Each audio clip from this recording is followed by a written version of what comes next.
Hello friends, আজকে আমি তোমাদের সাথে শেয়ার করব গরম ডাল ভাতের সাথে কিংবা সন্ধ্যাবেলা চায়ের সাথে জমিয়ে খাওয়ার মতো একটা পকোড়ার রেসিপি, যার নাম হলো মুচমুচে পটলের পকোড়া।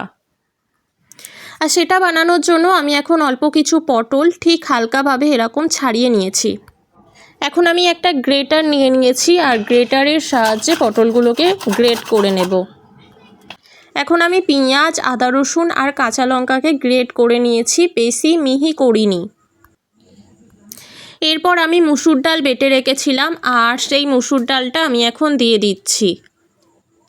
যেই পটলটা আমি গ্রেট করেছিলাম সেই পটলটা আমি এখন দিয়ে দিচ্ছি।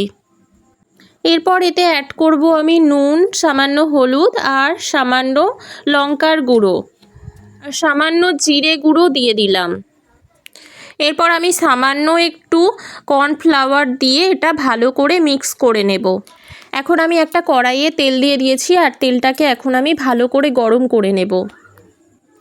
এখন আমি পকোড়ার মতো করে কড়াইয়ে একটা একটা করে ছেড়ে দেব এইভাবে।